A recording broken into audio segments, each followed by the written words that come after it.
Salut à toi, chercheur d'émotions, ici Bastien de Twemotion, la plateforme en ligne de création vidéo simple, complète et créative. Aujourd'hui, nous allons nous intéresser à comment faire des campagnes Google Ads efficaces en utilisant la vidéo. J'ai avec moi Guillaume Nafa, le directeur de la publicité digitale chez Rankwell. Bonjour Guillaume. Salut Bastien, merci pour l'accueil et l'invitation, hein. Ravi d'être là aujourd'hui et salutations à tous les chercheurs d'émotions qui nous écoutent. On est très content de t'avoir avec nous aujourd'hui Guillaume. Je te laisse nous présenter Rankwell, est-ce que tu y fais en quelques mots? Ouais, bien sûr. Donc Rankwell, c'est une agence de marketing spécialisée en search et social ads. Donc en tant qu'agence search, notre objectif est d'optimiser le référencement naturel, le SEO donc, et payant, le SEA, sur les moteurs de recherche qui vont notamment inclure Google et Google Ads. Donc moi personnellement, je suis le directeur du pôle SEA chez Rankwell, donc le levier payant. Et pour tous nos auditeurs moins familiers avec ces acronymes du marketing digital, donc SEA, ça signifie le Search Engine Advertising, donc c'est la publicité sur les moteurs de recherche. Et avec mon équipe, donc notre but, c'est d'optimiser le budget des annonceurs qu'on accompagne pour maximiser leurs objectifs sur ce levier publicitaire payant. Parfait, un levier qui représente, pour donner quelques chiffres, plus de 90% de parts de marché dans la recherche en ligne. Avec ça, Google du coup offre une vitrine inégalée aux annonceurs. Chaque jour, c'est des milliards de recherches qui sont effectuées comme tu le sais bien. Ce qui représente une opportunité unique pour les marques de se positionner exactement là où le consommateur cherche l'information. Donc ça, on va dire que c'est les recherches Google. On a YouTube qui fait partie évidemment de Google. Et étant le réseau vidéo numéro un, on suppose qu'il y a tout intérêt à y faire de la publicité vidéo. Donc, Ouais, oui, tout à fait. Donc si on parle de publicité vidéo activable sur Google, on va évidemment parler de la plateforme devenue aujourd'hui incontournable pour ça. Donc c'est YouTube. Et donc en quelques chiffres, si tu me permets, YouTube, c'est oui. 50% des Français de 25-49 ans qui viennent sur YouTube tous les jours. Le temps moyen passé par jour sur YouTube pour cette tranche des 25-49 ans, il est de 29 minutes tous les jours. Et il est de 48 minutes, encore plus, pour les 38, pour les 18-34 ans. Ah oui. Et concernant l'évolution de YouTube comme un levier publicitaire, il faut réaliser que 85% des annonceurs disent vouloir augmenter leur investissement dans les publicités YouTube au cours des 12 prochains mois. Oui, effectivement, la vidéo prend une part de plus en plus importante dans le quotidien des Français, hein. Nous-mêmes, on le rabâche un peu, évidemment, c'est notre boulot tous les jours. Ces chiffres que tu nous donnes le montrent bien. Pour le grand public, la publicité sur Google est une publicité majoritairement textuelle. C'est-à-dire quand on dit Google Ads, on pense évidemment au mot-clé texte. Quelle place donne Google Ads à la vidéo au sein de ces campagnes? Ouais, donc en France, Google est le site le plus visité et YouTube est le deuxième. Donc dans les campagnes Google Ads, on a effectivement l'incontournable achat de mots-clés pour positionner les annonces dans les résultats textuels de Google, ce qui reste l'élément primordial de l'outil. Mais à Évidemment. côté de ça, il y a des formats de publicité qui sont donc spécifiques à l'utilisation de la vidéo, qui se sont ajoutés et qui se développent et qui évoluent rapidement.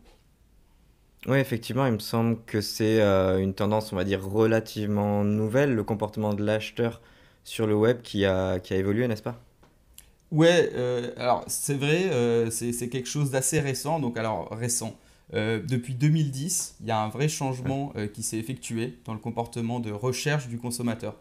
Auparavant, si tu veux, il y avait dans le processus d'achat du consommateur, entre le déclenchement d'un besoin initial et l'achat final, on pourrait dire, le consommateur, il explorait ces différentes options, il les évaluait et il basait notamment sa décision sur le prix. Et aujourd'hui, le choix, il est bien plus complexe. Le consommateur, il n'a jamais eu autant d'options pour son achat. Donc vers 2009-2010, sa recherche, elle a basculé de quelque chose d'axé plus vers le prix pour des recherches axées plus vers la qualité. Donc l'achat, D'accord. c'est quelque chose qui se complexifie, qui s'allonge dans le temps.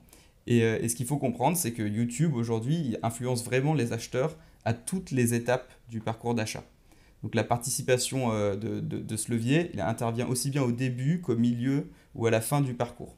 Donc à nouveau, là j'ai quelques chiffres. Tu as plus de 50% des acheteurs qui disent que la vidéo en ligne leur permet d'affiner leur choix de marque ou de produit. Plus de 70% d'utilisateurs YouTube disent avoir découvert des nouvelles marques sur la plateforme et 70% à nouveau des utilisateurs YouTube déclarent avoir fait un achat après avoir vu la marque sur YouTube. D'accord, donc cette évolution de la prise de décision des consommateurs qui hésitent un peu plus, le format vidéo, lui, va permettre d'avoir plus d'impact sur son audience et d'aller chercher l'élément déclencheur d'achat ou d'engagement du coup. C'est Quels, ça.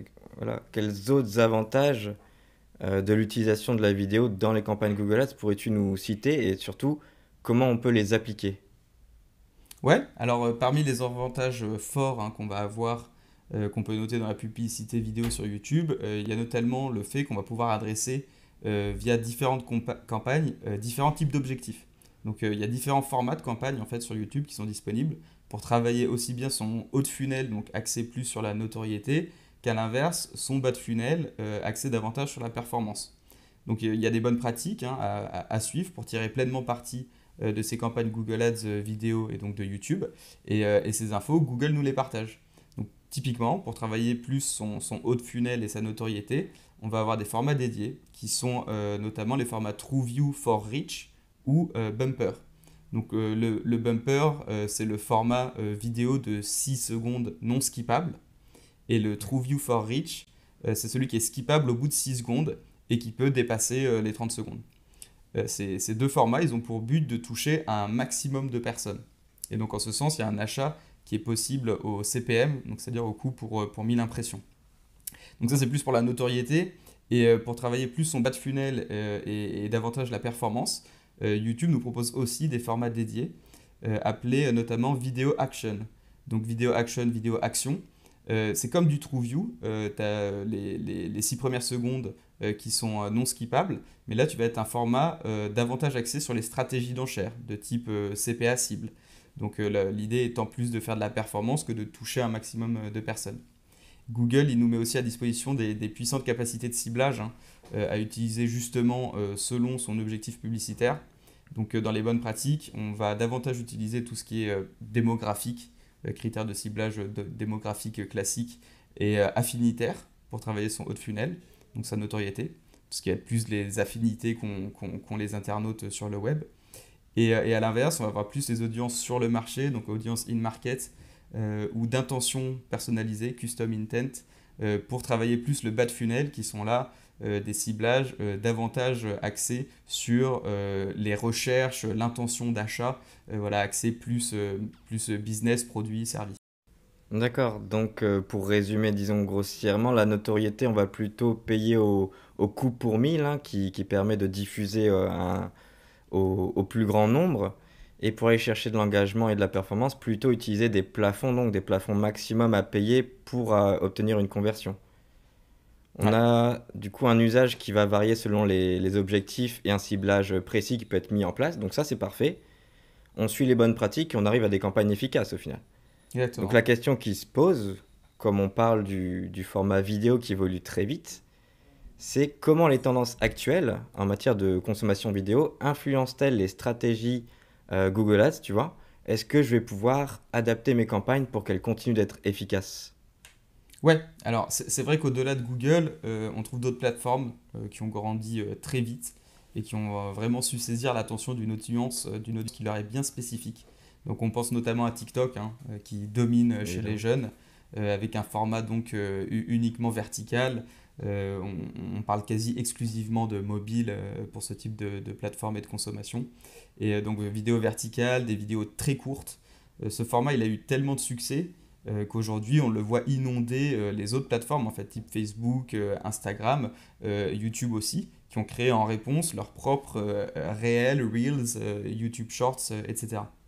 Donc ce format YouTube Short, pour en revenir à YouTube, il est fait pour les smartphones, ce qui va être très fort, donc notamment pour adresser ces jeunes et cette audience plus jeune.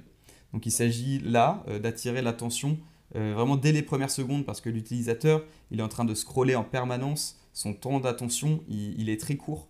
Ce qui va bien fonctionner, c'est un montage rapide assez efficace qui va exprimer rapidement son idée, des contrastes assez forts, voire l'utilisation de mèmes d'Internet, des zooms, ce genre de choses qui vont vraiment permettre de se démarquer vite, susciter vite l'attention et finalement un peu se démarquer dans un flux de contenu qui est quasi infini. Oui, effectivement, c'est le fameux format UGC dont on parle d'ailleurs dans notre podcast des tendances vidéo, qui est le dernier qu'on a sorti, et aussi celui des réseaux sociaux. Au lieu d'avoir des stars ou des inconnus qui présentent un produit, ce sont les influenceurs qui le font. Du coup, dans ton feed, tu te retrouves, lorsque tu scrolles et que tu tombes sur un de tes influenceurs favoris qui va te montrer un produit, tu remarques à peine au final que c'est une pub. Et du coup, tu es plus apte à écouter ce qui va ou elle va te dire. Ce qui fait que pour les marques, on a un impact qui est beaucoup plus fort. Et ça va leur permettre de se diriger vers une relation bien plus étroite et dynamique avec leur public cible. Ouais, alors c'est vrai que le format UGC, User Generated Content, qui va s'appuyer sur les influenceurs, c'est quelque chose qui fonctionne très bien, effectivement.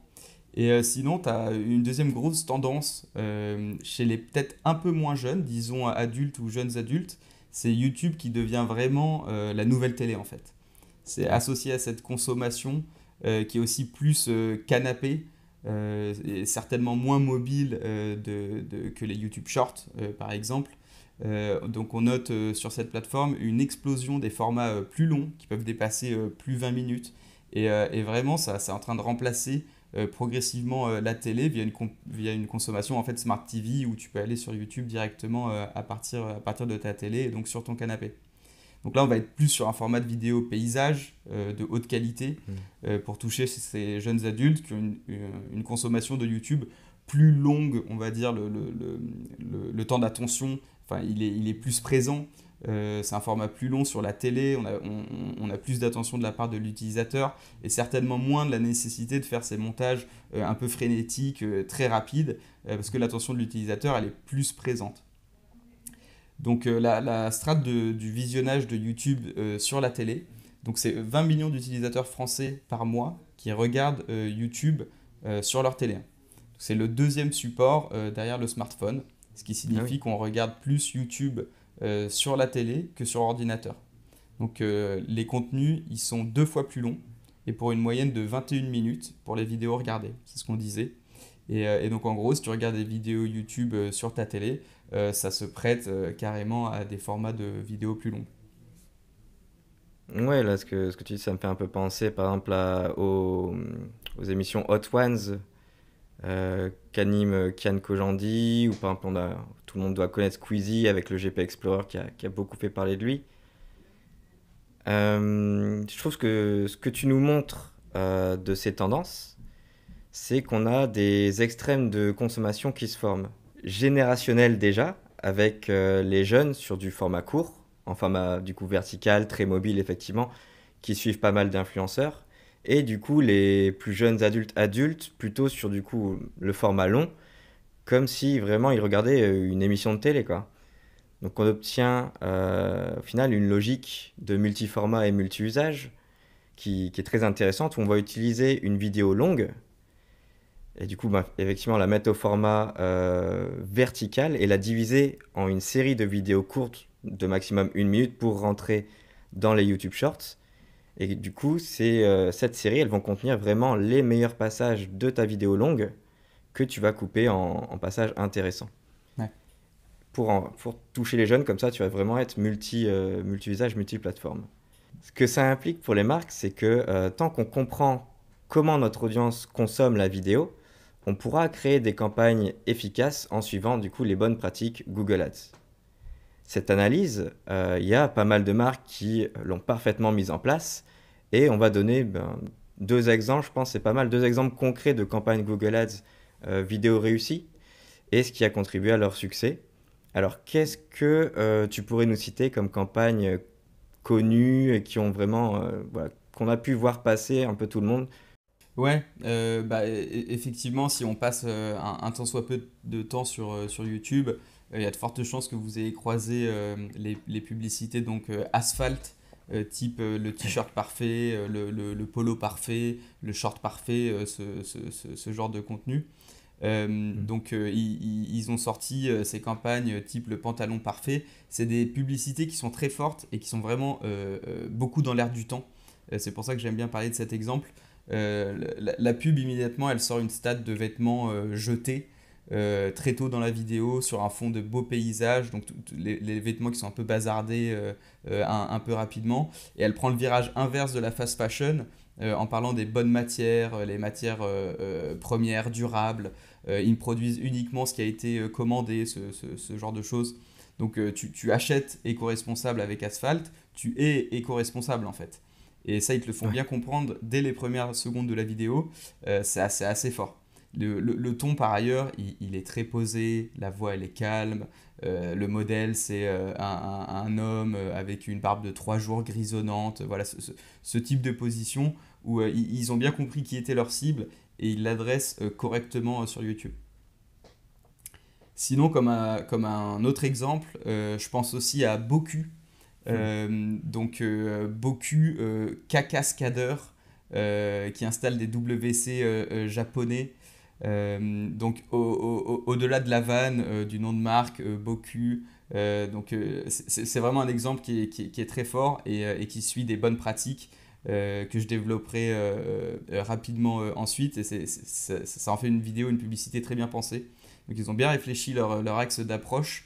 Et donc je veux dire par là tout le côté humour, dès le nom de marque qui fait un peu japonais mais qui sonne aussi Boku. Mm. Juste pour resituer hein, ceux qui n'auraient pas vu la pub, donc ce sont des toilettes inspiration japonaise, donc avec un jet d'eau pour se laver. Et donc dans leur pub, ils taclent un peu l'industrie du papier toilette qui abat des arbres, c'est pas écolo, c'est pas très hygiénique, il faut jusqu'à 178 litres d'eau pour un rouleau, etc. etc. Mais il y a aussi surtout l'approche humour qui fonctionne super bien. Dès les premières secondes, le ton il est donné, c'est un type sur des toilettes, sur une voiture, voilà, cascadeur. Et vu le sujet, le prendre avec humour comme ça, c'est vrai que ça marche. Je parlais des bonnes pratiques, mais donc pour en citer trois principales, attirer l'attention dès le début de la vidéo, bon, bah, ça commence, le type c'est quand même une vidéo qui te présente un type sur des toilettes, sur une voiture en marche, donc ton attention elle est immédiatement sollicitée. L'expérience produit qui doit être au centre du spot publicitaire, bon bah la personne elle est sur des toilettes, un rouleau de papier à la main qui balance je crois, ça peut difficilement être plus explicite que ça, ou davantage focus sur le produit. Et aussi l'idée de brander en permanence, rappeler le nom de marque du début à la fin. Bon, bah, sur une pub de 3 minutes, Boku et le produit, je pense qu'il est montré, mentionné toutes les 15 secondes, quelque chose comme ça. Là, je trouve que c'est un très bon exemple. C'est une pub qu'on voit partout. Bon, je sais pas pour notre audience en tout cas, mais que ce soit dans toute l'équipe, en tout cas, je pense qu'on en a déjà parlé tous ensemble. Moi, Ouais. je la vois passer très régulièrement. D'ailleurs, j'en ai un moi-même, hein, je le dis, Ah ouais. que j'aime beaucoup. Donc voilà, très bon exemple, effectivement, qu'on voit partout et surtout sous différents formats qui sont du coup adaptés à chaque fois à l'audience. Tu vois, moi par exemple en jeune adulte, j'ai ce côté YouTube télé, mais j'ai aussi le côté un peu mobile et j'ai vu les deux et c'était effectivement différent et adapté à chaque fois. Ouais. Euh, on a donc vu pourquoi utiliser la vidéo en publicité, les avantages, les tendances et quelques exemples. Du coup, pour moi, la prochaine étape, ce serait de savoir quelles sont les meilleures pratiques pour optimiser les vidéos Google Ads afin de maximiser du coup le retour sur investissement. Ouais. Alors, concernant la créa, et donc je veux dire par là la vidéo en elle-même, donc on peut retenir quatre grands principes. Donc ça reprend ceux que j'ai évoqués à l'instant avec Boku, attirer l'attention dès le début, vraiment dès les deux trois premières Mhm. secondes. Il faut être immersif, c'est-à-dire vraiment dans l'expérience du produit, brander de manière persistante, donc rappeler sa marque aussitôt et aussi fréquemment que possible. Et on pourrait dire aussi diversifier le contenu, donc pour s'adresser à différents types d'audiences, avoir différentes approches selon ces audiences cibles. Et concernant la mise en place et donc le paramétrage d'une campagne vidéo YouTube sur Google Ads, au-delà de l'aspect créé et de la vidéo en elle-même, Donc dans les bonnes pratiques, ce que je vous recommande, ce que je recommanderais à nos auditeurs, c'est de splitter dans la campagne les ad groups par audience. Donc en fait, un ad group égale un type d'audience bien spécifique, donc de type les audiences d'affinité, in-market, custom Mhm. intent, intention personnalisée, on en a parlé. Et donc la formule du succès des campagnes vidéo action, des campagnes YouTube sur Google, au-delà de ce split par ad group, il va y avoir aussi d'importantes règles à respecter. Donc les signaux, avoir au minimum 10 conversions par jour, idéalement 15-20. Ok. Le temps, c'est-à-dire que ces choses-là sont aussi basées sur des algorithmes qui apprennent en fonction des conversions. Donc c'est pour ça qu'il est aussi important d'avoir un volume minimum de conversions par jour et au niveau du temps, de laisser au minimum 2 semaines d'apprentissage pour que les algorithmes se calibrent, idéalement 4 semaines.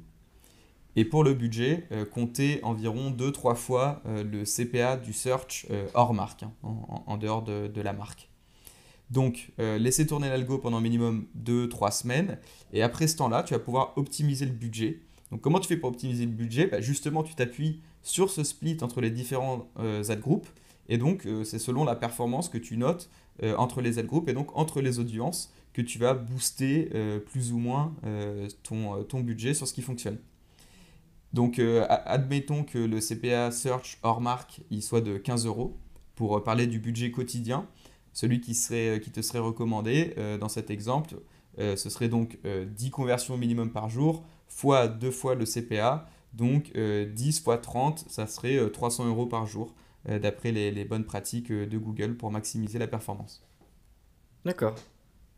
Donc, si on résume, diviser par audience, chose qu'on a bien ressentie dans les tendances et les exemples cités, bien éduquer l'algorithme et lui laisser surtout du coup le temps de s'adapter à la demande, et mettre le budget adéquat. Donc voilà le secret des campagnes vidéo Google Ads réussies. Yes. Donc selon toi, dans les années à venir, est-ce que voilà, ce secret des campagnes réussies, ça va continuer? Quelle grande révolution liée à Google Ads est-ce que tu vois venir? Ouais, alors en ce qui concerne les grandes révolutions et un peu l'avenir sur Google Ads et de la vidéo, donc sans avoir une boule de cristal, hein, parce que ces technologies, il faut comprendre que ça évolue très vite, mais j'imagine la place de la vidéo et de l'IA grandir de façon encore exponentielle.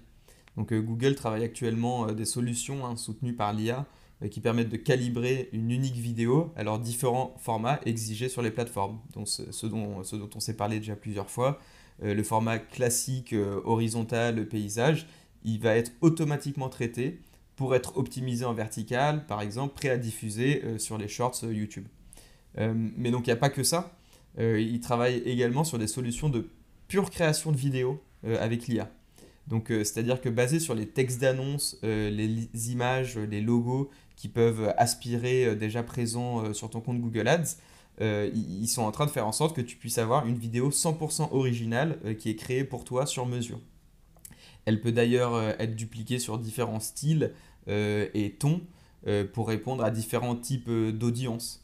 Donc, j'imagine, ce genre de tendance.